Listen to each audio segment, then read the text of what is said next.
کیا آپ ان 4 احادیث مبارکہ کے بارے میں جانتے ہیں جو آپ کے دین کی حفاظت کے لیے کافی اور وافی ہیں؟ رسول اللہ صلی اللہ علیہ وسلم نے فرمایا، اعمال کا دار و مدار نیتوں پر ہے، یعنی اعمال کی قبولیت اور عدم قبولیت کا مدار صحیح اور فاسد نیت پر ہے۔ رسول اللہ صلی اللہ علیہ وسلم نے فرمایا، آدمی کے اسلام کی خوبی اور اچھا مسلمان ہونے کی دلیل یہ ہے کہ وہ بیکار باتوں کو چھوڑ دے اور اپنا وقت ضائع نہ کرے۔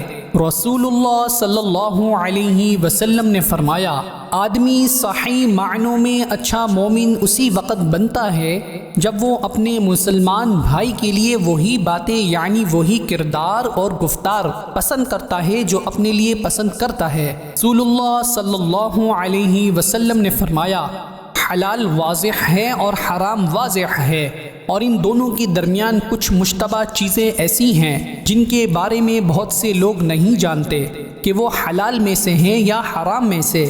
سو جس نے ان مشتبہ کاموں کو چھوڑ دیا اس لیے تاکہ اس کا دین اور اس کی عزت محفوظ رہے تو وہ یقیناً بچ گیا، اور جو ان مشتبہ چیزوں میں سے کسی چیز میں گھسا تو قریب ہے کہ وہ حرام میں جا گھسے گا۔ مثلاً اگر کوئی شخص سرکاری چراگاہ کے آس پاس جانور چراتا ہے تو ہو سکتا ہے کہ اس کا جانور سرکاری چراگاہ میں جا گھسے گا۔